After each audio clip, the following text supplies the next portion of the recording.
Hello and welcome back to Out of Spec Testing. I am here with the G-Wagon. By the way, Fiat 500 just pulled away. Love that car. It was parked next to this when I pulled up, and that's a two-car solution if you ask me. We are here with the Mercedes-Benz G580 with EQ technology. It's a lot of words, but even that's kind of an acronym because G stands for Geländewagen, which is basically German for off-road car. And this thing is honestly maybe my new favorite vehicle I have ever tested.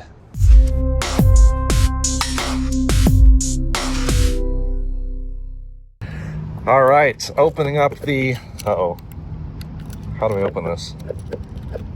Oh my God, there's a button for it. Wow, so that's what it was.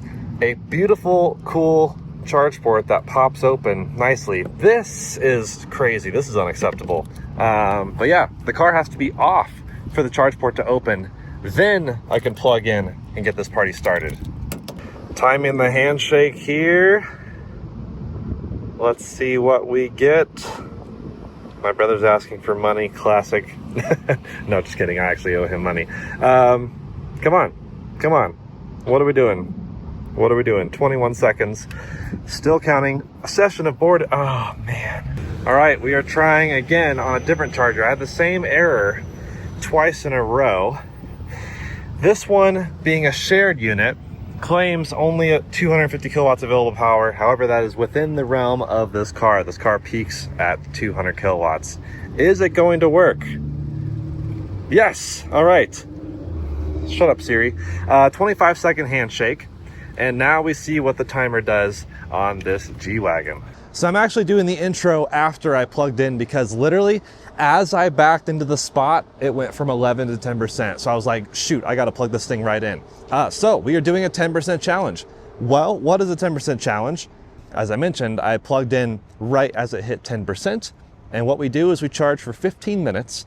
And then we see how far we can blast down the highway at 80 miles an hour constant, GPS verified, to see kind of a simulation of a road trip scenario. You know, people who maybe drive road trip highway speeds, 80 miles an hour, and then plug in for 15 minutes at about 10%, because not lower, because a lot of people are uncomfortable with single digits, not higher, because we're trying to optimize, you know, an ideal scenario for someone who's not super worried or conservative. I have met people on road trips who plug in at 25% or above every single time. Absolutely wild. But yes, this is the G, and this is just baller on wheels is what it is. And finally, a Mercedes vehicle plugged into a Mercedes charger. We are here at these Alpitronic Mercedes chargers that I'm such a huge fan of.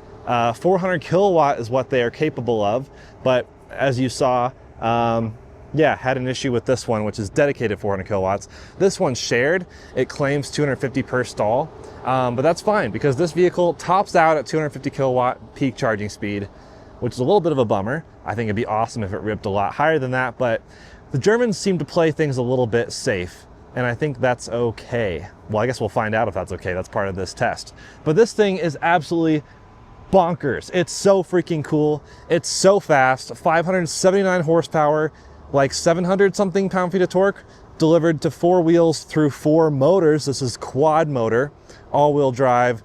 You can actually do a tank mode, tank turn, which you can see right there. That's the left motor's going one way, the right motor's going the other way, and vice versa. Totally cool, full of party tricks. And this is, yes, the first time the legacy of the G-Wagon has gone full electric. And I'm so excited about it. I'm a huge G-Wagon fan. Me and Kyle have spent a lot of time with these.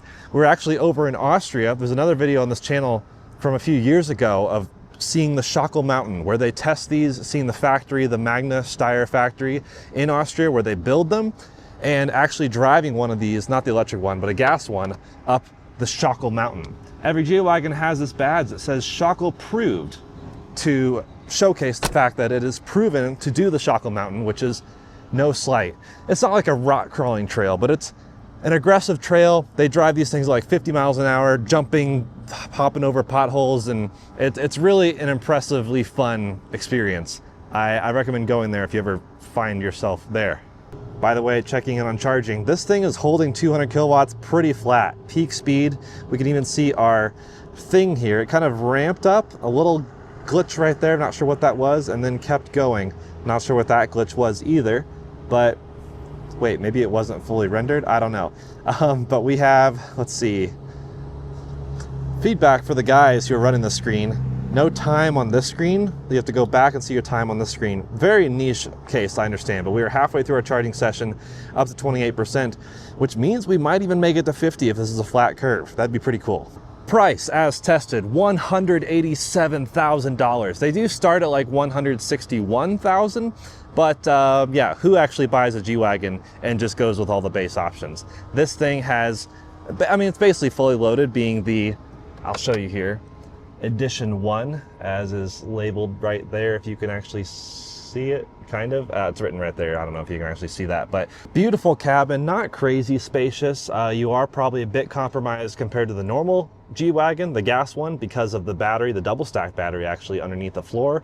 116 kilowatt hour usable battery capacity and space for 5 people. I will say the back seats are not like super spacious, as you can tell right there. Yeah, yikes, not great. But you could move the seats up and, you know, crammed adults in, I guess. Really love this paint, really love this spec. I personally would maybe go for a color of some sort, but the white is really clean, looks really good in my garage next to my white Miata. Black wheels, I'm not a fan of black wheels, but hey, they kind of work on this thing with all the black accents. And yeah, G-Wagon has just looked good for decades, for like, well, not centuries, but it feels like it because they've been out for so long. I know I keep saying this, but I'm just such a fan. All right, well, I was trying to film outside, but it is so hot outside that my phone kept overheating and shutting off. But these things seem to not have that issue. German-built precision engineering, as I guess I would say. Built like a tank, kind of. In fact, actually, it shares, you know, a production line where they were building Austrian military vehicles. So that kind of makes sense. This thing is holding peak charge still at, what are we at? 41%, still over 200 kilowatts. So it does seem to be a very flat, impressive charging curve. They quote 10 to 80, 32 minutes. Obviously, we're only here for 15 minutes, so we might see half of 80. So maybe close to 50, we'll see. Either way, it doesn't seem to be too phased. Finally, at 42%, we're coming off peak charging speed just a little bit here. But yeah, ambient temperatures outside, 87 degrees. Actually, it's probably closer to 90. We're gonna see a very warm day here. Not really any wind to speak of, which is nice. And so it's just pure heat. My understanding is that Mercedes engineered this car to just absolutely mob down the Autobahn. And then max speed, which is 112 miles an hour limited, and then charge, and then go back on the Autobahn, max speed, charge, DC fast charge, over and over and over again its entire life. So apparently it's been engineered to handle literally everything you can throw at it. We'll discuss some more features, technology, ride comfort, all that once we get on the road, but yeah, you just feel like a baller sitting up here looking over that huge raised hood, by the way, to help with aerodynamics. But yeah, just looking down upon the world from your G-Wagon. Excellent. 1 minute left on charging, finally down to 150 kilowatts, which is 3/4 of its peak. That's really not too bad. And it's looking like we actually will hit close to 50% state of charge. If you're curious what 50% will get us, well, me too. That's why we're doing this test. But the stated range, EPA, is I think 269, 279, something like that. Not even up to 300 miles, even with the size of this battery pack. I mean, this is a brick. They didn't change the styling, so it has always been a brick, and it remains to be a brick. I'm okay with that. I think it's sick. I will sacrifice any sort of efficiency for the way this thing looks and operates. There we go, 15 minutes. Stop charging. We got up to 48%. We did 47.8 kilowatt hours, average 187 kilowatts. Not too bad. So it didn't quite hit 50%. We would have if it was a flat charging curve. But either way, we will unplug here, unlock charging port, and we can hit the road. All right, so now that we're on the road, methodology is important. We do 80 miles an hour GPS verified, which a lot of cars have like 81 or 82 indicated. In this case, it is actually 80 indicated. Typical German, right on the money, very precise. And that's the whole name of the game for this car, precision engineered. We also drive in the most eco-friendly mode possible, which This car doesn't have an eco mode for some reason, but it does have comfort mode or individual. Either way, it's the same. So I have it just driving in comfort mode, which tunes the adaptive suspension to more comfort vibes. It's not an air suspension, by the way, unlike some of the other EQ products. So it is a spring coil setup, independent front suspension, McPherson strut, I think, and then the solid axle in the rear, which for some vehicles would mean rides terribly. Not this. This thing rides unbelievably well. It's like a magic carpet going down the road. You really don't need air suspension. That would be another challenging component to develop to handle the Shackle Mountain. Like, air suspension cannot handle really aggressive bumps and crazy terrain like a typical spring setup would. So, do I miss air suspension? No, not at all. Power is being sent to, well, 4 motors in some cases, but when you're doing highway cruising, it's actually basically turning into a rear-wheel drive machine, which we may be able to see here on the display. Yes, so it's sending energy only to the rear wheels, and you can't even tell when the front ones are on or off. It's so smooth, so linear. It just provides a really nice driving experience. I mean, being a brick, though, I will say this does not have... it's not the quietest thing. I'd say impressive wind noise isolation because it's a Mercedes, but compared to like an EQS or EQE, not nearly as slippery as those, a much worse coefficient of drag, and you're definitely hearing a lot of wind. These tires, by the way, are like, I think they're 20-inch wheels with not really that aggressive tires. They're not really built for off-roading tire and wheel wise, and I think that's the only tire and wheel you can get with this, which is really confusing to me. I would love a G-Wagon with like a really aggressive off-road setup. I know that would impact range even worse, and I'm sure they're worried about people criticizing the lack of efficiency on this thing. I would take it. I would take the L. I would have a G-Wagon and off-road it all the time. You never see them off-road. You usually see them, driving to Starbucks. Or perhaps you don't even take your G-Wagon on a road trip because you're using a private jet. But if you were, that's why this test is important. By the way, we do run climate control in the most eco-friendly mode possible, unless it like drastically reduces climate effect. Mercedes is really the main culprit there. Mercedes has eco mode, but also eco plus mode.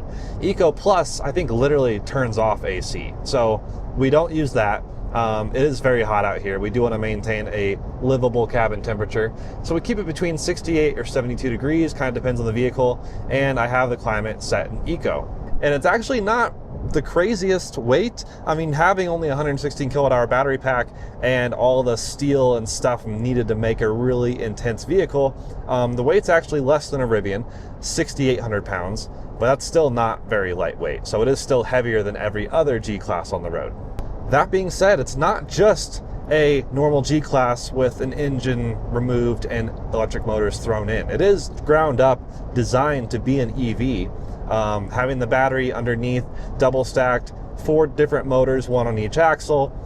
The hood was raised a bit to improve aerodynamics, like I said. There's also a bit of an air curtain situation with the like rear fenders, so they help ease airflow. So they did make some improvements on the original design to try to make it a little bit more eco-friendly.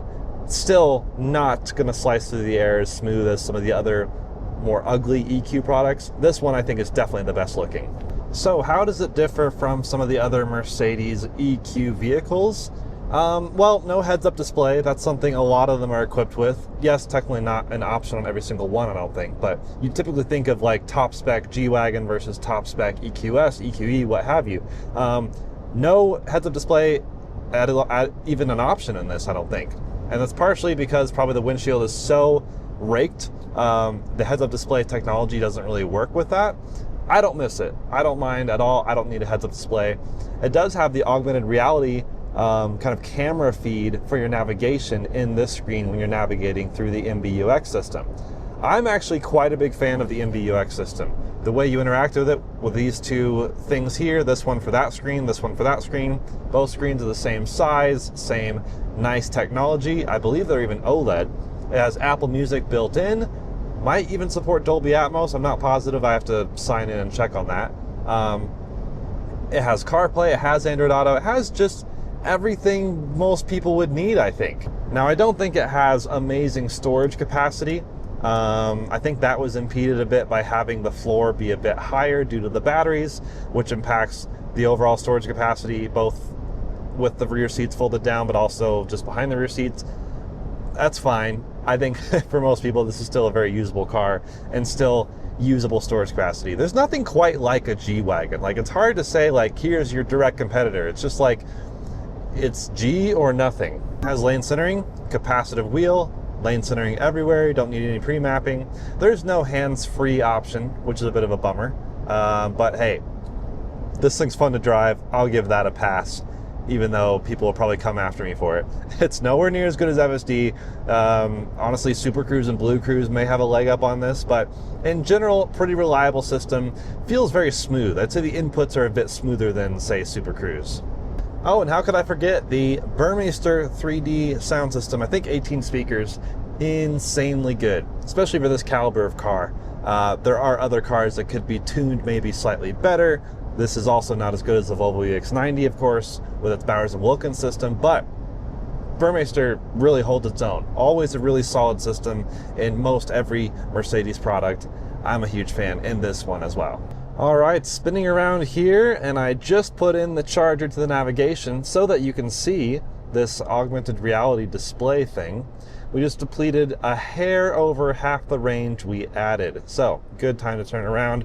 We of course do this in a loop style test to retrace our steps, counteract elevation, wind, etc. Like I said, almost no wind. We just had maybe a hair of a headwind heading down here. So now we're gonna have a little bit of a tailwind heading back up perhaps. But yeah, check it out behind this new Countryman. Yeah, seems to work pretty well. I find it actually kind of distracting. I'd probably just turn it off because I don't like how it covers the map completely. So I wouldn't personally use it, but it is cool for those who like the way Mercedes does their augmented reality. You can see all the cars just cutting the corner right there. But yeah, we've done 39 miles, spinning around now, probably close to double that. So nearly 80 miles on this test. That wouldn't be too bad. A good number is like 100. A really good number is well over 100. We've seen as high as like 150, 170 if you're like a Taycan, like up in that level, that playing field. You know, new Model Y, for example, just did like 130, so that's pretty good. But with this brick, not expecting good things. We're doing 600 watt-hours per mile. That's under 2 miles per kilowatt hour, like 1.8 or something. Not good. So we may see like 80 miles with this, which is, hey, not the worst thing. But I think Kyle estimated like it would do like 65 or something. I don't know. I was kind of thinking closer to 80, but we'll see. We'll see when we get closer back to the Charger. It's crazy. Just the other day, Scott and I saw a C-130 during our Hogback Challenge, and there's another one right there, flying maybe into Denver Airport or maybe somewhere else. I'm not really sure. So cool to see the planes out here sometimes. We are, of course, not too far from the Air Force Base in Colorado Springs. I think there's also actually an Air Force Base near Parker, maybe not a big one. I don't really know. I'm not in the Air Force, but I know there's various bases and military stuff around here, so that would make sense. Maybe it's not going to Denver DIA, whatever it's called. I actually don't know if I mentioned it, but we navigate back to the Charger at the halfway point to simulate the navigation to your next charging stop on this simulated road trip in case the car does any battery preconditioning. We account that into the logic of this test, including how much energy is used perhaps for that. This guy is wild, and I'm very impressed. Top down, and it's 94 degrees. I could never be as strong as you, sir. He did look a bit sunburnt. All right, we have our first warning, which happens when you hit 30 miles of estimated range. It just says reserve level, charge high voltage battery. Don't worry, I am on my way to do so. We have just a few miles left. I'll probably go past the exit we jumped on just to make sure I run out of, well, I get down to 10% on the highway at 80 miles an hour, just to see what our final stats are. But yeah, not looking great. Not even gonna hit 80. By the way, I take back some of my earlier praise. The lane centering is actually not that great. It does keep giving up around even casual curves, I would say. It's like trying to do it, but can't quite do it. So yeah, maybe not quite fully sorted, but maybe for this caliber of vehicle, it's okay. I don't care. I don't care how bad the range is or the efficiency or the lane centering. I love this thing. And boom, there we go. 76 miles on the dot. So a hair over 75, which is kind of what I was thinking it would actually do. And 566 watt hours per mile is what it was showing at that moment, which, yeah, we'll take a bit of math, but it's, you know, a hair under 2 miles per kilowatt hour, maybe 1.9, something like that. Not great, but once again, this is a brick, and that's physics. Made it back to the charger, plugged right into the original one I tried to do, and it worked just fine. So I think Mercedes had some weird glitch before. Actually, the Alpitronic guys looked into it. They saw a glitch on the car side. So we're charging fine. It's ramping back up. We made it back. 76 miles is better than I think some of us were expecting. Kyle thought it would do like 61. So it did a lot better than we thought, but that's still not great. But again, it's a brick. And again, I don't care. This car is so sick. I'm a huge fan of the G-Class in all fashions, whether electric or gas. And this one, by the way, even has like a rumble sound, a G-roar as they call it. And I think it's actually kind of cool. It's not tacky like the Charger thing that Dodge did, or a lot of other EVs. It's actually a nice little sound that greets you as you walk up to the car, and it just kind of like rumbles on in a weird but cool way. So that's it. Curious what you guys thought, if you thought it was better or worse. It's like 1.76 miles per kilowatt hour is how 566 watt hours per mile translates if you're using that spec or that stat or that metric or unit, whatever the word is. I need to go get food. I'm losing my mind. But thanks for watching another test.